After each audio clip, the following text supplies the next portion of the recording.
technically, the season's still on.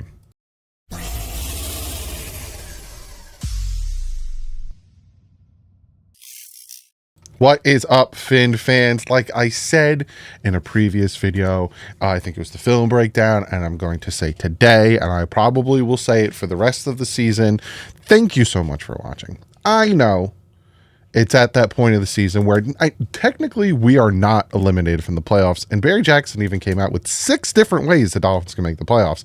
Do I think they will? No. Do I think if they do, it'll be fun? No.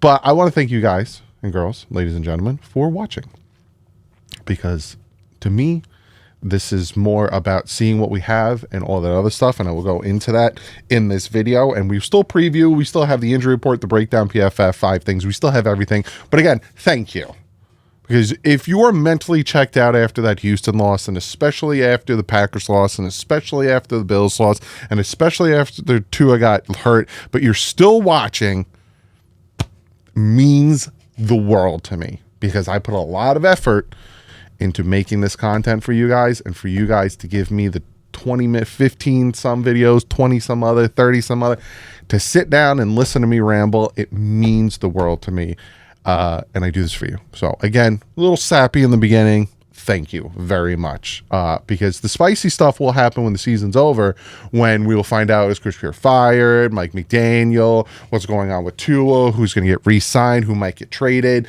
You know, I got so much planned. So I know that's when what you want to see. Right now, we're still in the season. So thank you for watching and giving me your time as I throw away garbage.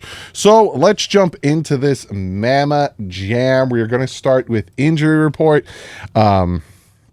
It ain't good for the 49ers. So I'm going to start with the Dolphins. And again, it's going to look a little different, because the side I normally go off of is being a little janky. So I'm going off of the Miami Dolphins actual website. So you see here, we have some do not practices. And again, tomorrow, I have a special video for you guys tomorrow. Some cool little things I got going on. I'm going to throw a little injury update in there, but the premise of tomorrow's video is not about injuries like it normally is. We got Teron Armstead didn't practice for 2 days in a row. He won't go. I'm surprised they haven't shut him down for the season. You have Calais Campbell, who had a rest day. They did talk to him about potentially him not being on the team and being released, which I talked to you guys about. And he said when the Dolphins are officially eliminated, if that does happen, they will have that discussion, which I think should happen, because Calais Campbell is a great guy, and he deserves to at least fight for a championship. He gave us his all, and you know, D. Estridge didn't practice for 2 days. Blake Ferguson did not practice. I have an update on Blake Ferguson for everyone asking what the crap is going on. Tyreek Hill was a full practice. His tweet was just nonsense, and if anyone believed it, it's hilarious that he still gets you every time. Kendall Lamb is trending towards playing, which is nice, and your other did not practice was Jalen Waddle with the knee. I don't expect him to go. Outside of that, everyone is good. I know you see Tua Tagovailoa there with the hip, but it's nothing. So again, if you really were to look at the Dolphins injury report, it probably would look more like that. And even you could take out some stuff in the middle. So that is the Dolphins injury report. And then we go to the 49ers injury report, which is hi caramba. Theirs is bad. So they have 4 did not practices. In Malik Collins, their defensive tackle, with an illness. You have Isaac Guerendo, their rookie, with a foot hamstring, did not practice for both days. Trent Williams dealing with that ankle injury, he did not practice. And Nick Bosa also dealing with a hip oblique, he did not practice today for me, yesterday for you, but he was limited on Wednesday. We'll see if he will go. Everyone else kind of limited. And Greenlaw, Jalen Moore, all these other guys full practice. So again, if I'm gonna do it for the Dolphins, I might as well do it for them. There you go, a little full practice. That means I could shift back over to my normal spot. So yeah, that's kind of their thing. But I will say this about the 49ers. They're beat up. They're beat up worse than the Dolphins. Now, are they beat up worse than the Lions? That's to be told. But their running back room is just destroyed. You have CMC, Jordan Mason, Elijah Mitchell all on IR, and now you have Isaac Guerendo, who probably is not going to practice, which means they are running on their, not practice, but plays, trending towards not playing. They're going to have their 5th string running back out there starting against the Miami Dolphins. So it's a perfect situation for the Dolphins defense to just do their thing and really start to try to target what they are doing there. So that is the injury report. Then we go to the breakdown. We will start with the Dolphins defense. Let me make this a little bigger. Dolphins defense versus the 49ers offense. So the Dolphins defense is the 6th total defense, 8th in passing, 8th in rushing, 13th in scoring, 26th in sacks. That needs to go up, but we have 3 weeks. So, Chop is doing his thing. He had 2 last week. Third down defense, 6th, takeaways 25th. We don't force a lot of turnovers or fumbles. They need to do better at that. We're facing a 49ers offense that is 8th in the NFL, 10th in passing, 8th in rushing. We'll see if that continues. Again, they are going now with their 5th string running back, 15th in scoring, 12th in sacks allowed, 10th in third down offense, and giveaways, they're 23rd. They tend to turn the ball over. So this is going to be a big test for the Dolphins when it comes to facing their offense with Brock Purdy, with Debo, who, kind of struggled against the Rams with his drop C's and all that stuff there. And then when we flip it around and we look at the Dolphins offense versus their defense, the Dolphins offense is 20th in total offense, 14th in passing, which is a huge jump from where it was, 26th in rushing, horrible, 24th in scoring, horrible, 18th in sacks allowed, not bad, but again, not great. The offensive line is really sucking. Third down offense is 14th and giveaways is 16th. Need to do better with those fumbles and interceptions. We are facing a defense that is pretty flipping good. In the third ranked defense, second in pass defense, that has a lot to do with their middle linebacker and Warner. Rushing defense is 15th. That doesn't matter because we obviously can't run the ball if our life depended on it. 17th is scoring defense. Sacks, they are 14th in getting sacks. Third down defense, not too great. Bottom of the pack in 25th, and takeaways 14th, kind of middle of the pack. Their defense is pretty good, and we will look at it in our next segment, but you got to play smarter football, and we will also look at those things. Speaking of our next segment, PFFF, bomb, bomb, bomb, bomb. So this is the Dolphins offense versus their defense. Now we'll look at their defense. You can see here that they're kind of banged up in the defensive tackle right end situation. Is Bosa going to play? That's a big question mark. If he doesn't, then the defensive line might struggle, but they have a very good linebacking core in Greenlaw and Warner. Warner being the best middle linebacker in football. That man will pick you off left, right, and center. He is a big problem that Tua needs to focus on and just not throw his way. Outside of that, their secondary is not bad, but our receivers aren't great. It's a fact. We have short, speedy receivers. That is not what you want in the NFL. Now, as a slot receiver, you would like to have, Tyreek Hill or Malik Washington or Jalen Waddle, but you would also like to have exterior receivers that are at least above the height of 6'1". We do not. We have short, fast receivers, and that's where Jonnu Smith comes in, where we target Jonnu Smith a lot because he is a tall receiving target. We got Tua here and Devon Achane here. Brewer doing fantastic work. Kendall Lamb, if he plays, we'll see. Patrick Paul, I like the way he plays. Robert Jones, Liam Eichenberg suck. They suck. They're horrible.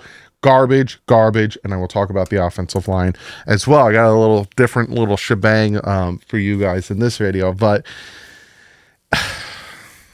the fact that our receivers are so small, right? 5'10", 5'8", 5'10". Why? Don't get me wrong. I love the speed. I love the dynamic playability of these receivers, but why? And then you flip it and you look at our defense versus their offense. You look at Jennings over here. Oh, 6'3". Cool. That's a tall receiver. You got Samuel here. Oh, 6 foot. That's not bad. You got Pearsall right here. Oh, 6'1". Fantastic. That's going to be a problem. Our receivers versus our corners.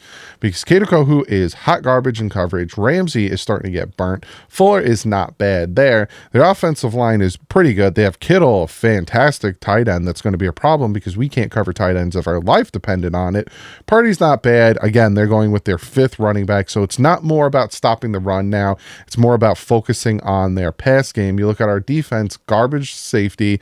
Holland's having a hard year. Walker's hot garbage. I would have Dotson. Terrell Dotson in there. Emmanuel Ogbah, he should just... Sealer, Campbell, Robinson's really starting to come into his all. I really like the way he's playing. These three guys are good. Outside of that, they're like, man, so they double team these guys, and because you don't got to worry about him, and that's why they drop him back into coverage a lot. I had a different mentality coming into this preview. I didn't even write down my prediction yet, but I had a different mentality coming into this preview. But the more I'm talking about this game and our team versus their team, I don't feel good about this game as much as I did, because of their offense. Kittle and Pearsall and Jennings and Samuel. I don't know if we could stop them. But yeah, will Bradley Chubb be activated? No. Will Good be activated? No. I will be shocked if he activates Bradley Chubb for this game. It would be the game to do it because we're playing at home. I would be shocked. Just say you're going to shut him down for the year. Same thing with Teron Armstead. Same thing with other guys that are, banged up and not going to play. Just say they're done for the year because you got 3 games left. They need somebody here, or they need Ogbah to step up, but he's got a torn pec. Bicep pec? I think it's a pec. We're just falling apart. We're just absolutely falling apart here. But that is your PFF. I'm getting depressed talking about this. Before we get into the 5 things, there are some things that I want to talk about the team. Not about I'm going to go off on another Doug spiel. Everyone gives a crap. So a lot of people want to know about Blake Ferguson. So Crossman said it would be illegal to reveal. The best decision is to inform him he is not going to be snapping in a game for the rest of the season. Hopefully that puts at rest his mind and what he's working on, and lets everyone else know what we are doing. So there is no constant question of who, what, when, where, and why. My man, Crossman, of course you can't say it's because it's illegal. So then what the crap is going on with him? How do you come out and say something so vague? I know everyone wants to know what's going on with Blake Ferguson, but I can't say anything because it's illegal. He's illegal? What is going on with him? And then he says, so he's not going to snap for the rest of the year. It puts his mind at rest. So there's no constant questions of who, what, when, where, and why. Sir, the fact that you just said you can't say anything because it's illegal and he's done for the year makes more of questions of who, what, when, where, why. What is going on with Blake Ferguson? What is going on?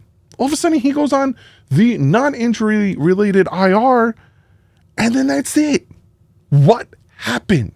Now, it's none of our business, but if you're going to make it our business, at least give us something instead of it's illegal to reveal it.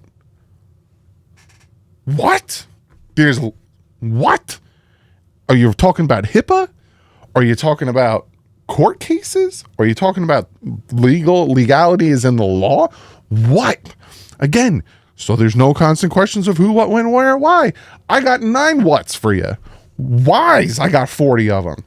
No sense. Crossman, you're a pain in my butt. Why even say anything? Other thing I want to talk about, the offensive line. And then we'll get into the 5 things. And then after that, I'll talk about some other things. The offensive line. Supposedly they're going to try some rotations. Barry Jackson said, if Eichenberg lost his starting job, the Dolphins guard option would be veteran Isaiah Wynn or rookie Andrew Meyer. Robert Jones has been starting at left guard among 75 qualified NFL guards. PFF puts Robert Jones 58 out of 70. Horrible. Jones has yielded 4 sacks, 23 pressures, while Eichenberg has relinquished 2 sacks and 24 pressures. Eichenberg has dealt with a shoulder injury all season. Said that's the biggest thing for me. I wish I could have been healthier. So then why is he out there?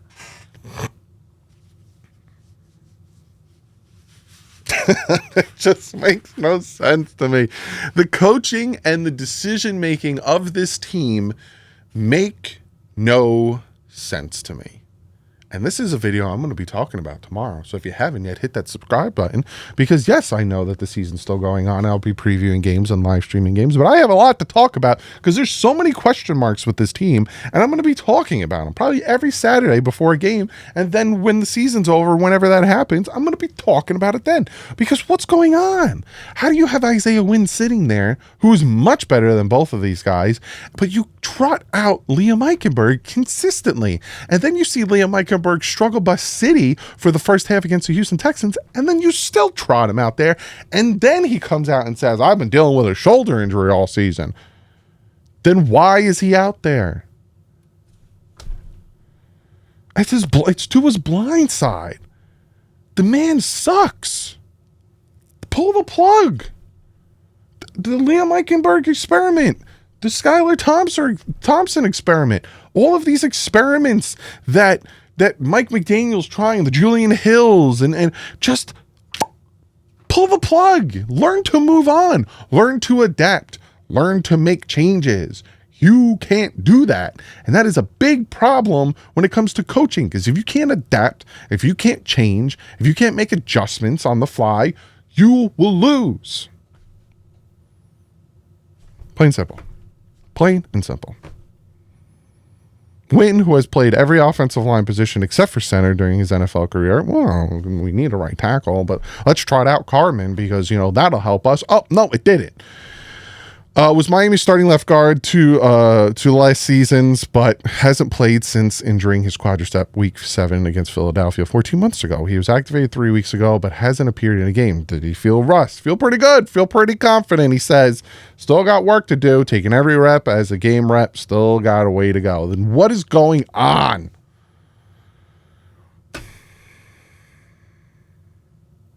Dolphins have gone from averaging 5 yards per carry last season, best in the league, to 3.9, second worst. When asked this week what happened, Coach McDaniel gave a long answer, which included, if you take it on the surface value, it can be pretty confusing.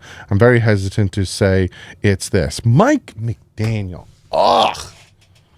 I like Mike McDaniel. I think he's smart. I think that the concepts he draws up, and I think the things that he does with the X's and O's is really good. But him as a coach, when it comes to him telling us things that are happening to the team, us as in fans, him making adjustments, his time management, his challenges, everything. Oh, God. I'm at the point where, like, when first 2 years, I was like, he was quirky. He had his quirks, which I have quirks. I liked listening to him. Now I'm like, just tell us. Hey, what's wrong with the offensive line? We're struggling blocking, the interior of the offensive line struggling. So a lot of times we have to run zone schemes to the outside to adapt to the inside running problems. And that tends to not happen because we have a hard time, sealing the ends. Say something like that, man. Instead of this convoluted, I'm very hesitant to say it's this, but when your line of scrimmage is violated to the point you have some turnover football, you have some hits on the court. Yeah, man, your offensive line sucks. You're literally coming out and saying your line of scrimmage is getting violated. Who showed you guys that? Who every week in the film breakdown drew a line showing this is the line of scrimmage. Look how far back our offensive line is getting pushed. This guy.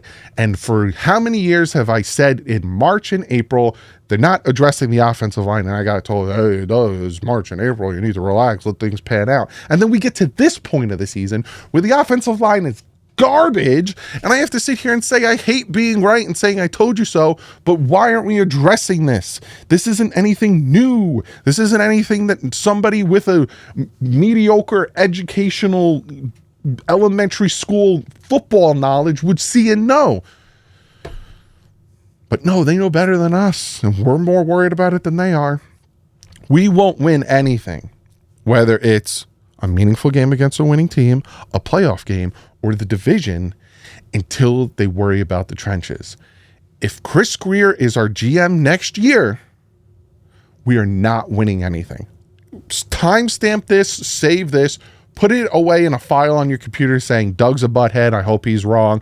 But I'm telling you right now, if Chris Grier is the GM, this come the end of the seaon and going into the draft and free agency, the Miami Dolphins will not win anything next year because Chris Grier does not focus on the most fundamental, important part of a football team, and it is the trenches. I'm telling you. And I will say this again, and I say this every year. If the Miami Dolphins have a top 15 offensive line and defensive line, they will win the division. Because a defensive line will get after Josh Allen, and an offensive line will allow the offense to produce. I'm telling you right now, timestamp this. All right, let's get to the next point I want to make before we get into the 5 things. The Dolphins said Thursday they're not concerned about Tua's hip injury, which he's going to play. Regardless, he's going to play. A lot of them said they're not concerned. Tua took a hit to the hip or torso after colliding with the Texans defender, which he should have slid. Probably should have just thrown it out to Jonnu. Tua acknowledged, mitigate the hit, but in the heart of the heat of the moment, just competitive greatness, trying to see if I could get it. You got to stop doing that, man. You cost us 3 games because of your competitive heart and all that stuff and all. I get it, man. I get it. You're a fighter. You want that first down. You want to help this team when we're struggling in X, Y, and Z. But for you to be on the field is what will help us, not you trying to do something when the game might be out of reach. Former Falcons quarterback Kurt Benhart, now a media personality, was among those who asked on social media why Tua did not try to make a tackle on the interception. That's stupid. Why would we ask him to do that? Meanwhile, Tua said he and Tyreek Hill discussed Tua's 3 interceptions, all of which happened with Hill nearby. Me and Tyreek been on the same page. Us not being on the same page, that's something that we take accountability for. But there's no excuses as to why that had happened and why it keeps reoccurring. No excuses for that.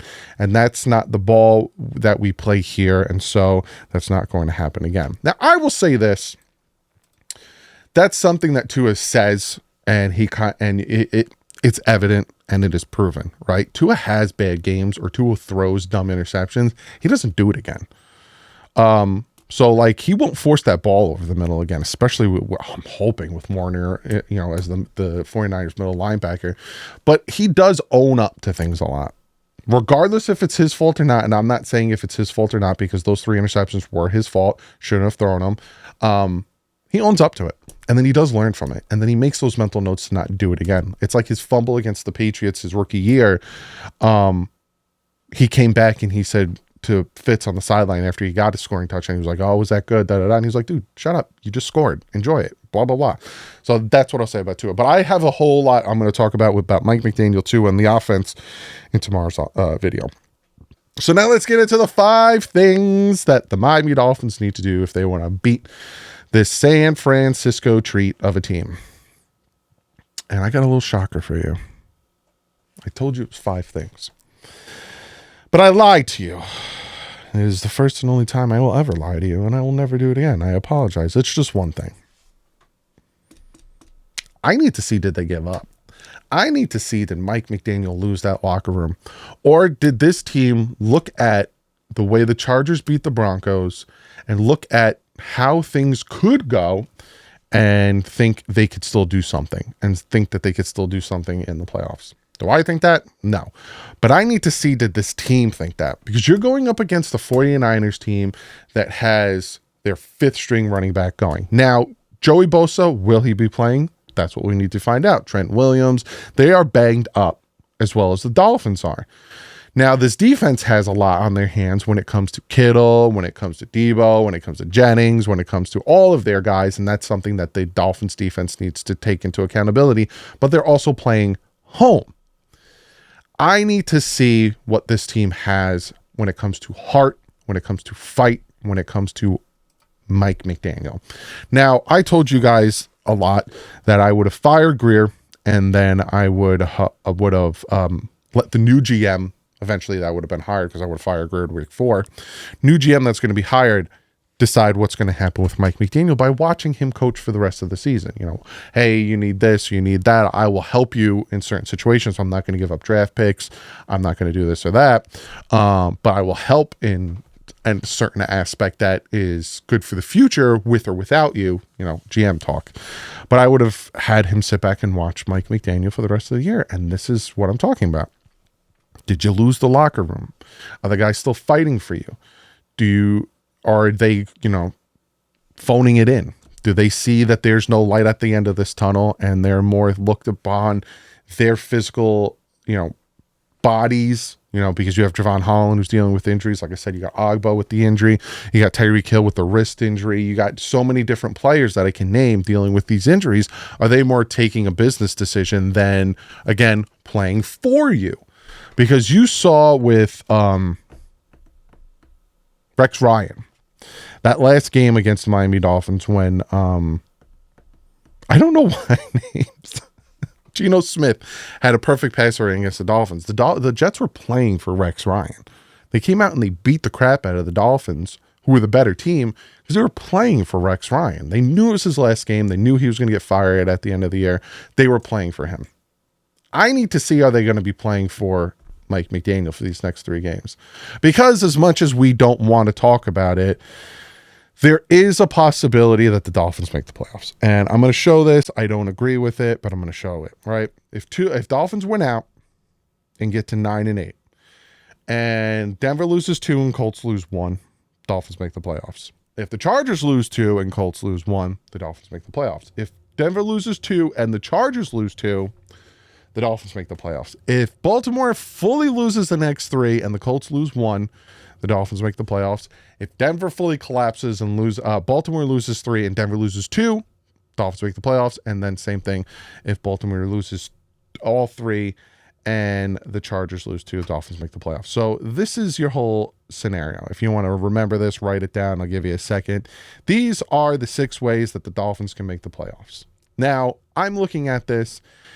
This looks like the more viable option, the first one with Denver losing 2. I think the Chargers have a very easy schedule for the rest of the year. Denver has to play the Bengals and then the Chiefs. Will the Chiefs be playing their stars at the end of the year? I don't know. And then the Colts, could they possibly drop 1? It's a possibility, but they have a very easy schedule going forward. I think they play the Titans, Giants, and then the Jaguars, so we'll see what happens with that one. Chargers, they play the Patriots, and then they play the Raiders. I don't see them losing the next 2. So this right here is the only viable option to me. Denver wins 1 more game. Call it in. You're done. So we'll see. But I just wanted to give you that little scenario there for you guys, but that's what I got for you. Hope you guys enjoy this video. I will see you guys on tomorrow talking about Tua Tagovailoa, and other than that, like usual, stay classy and fins up.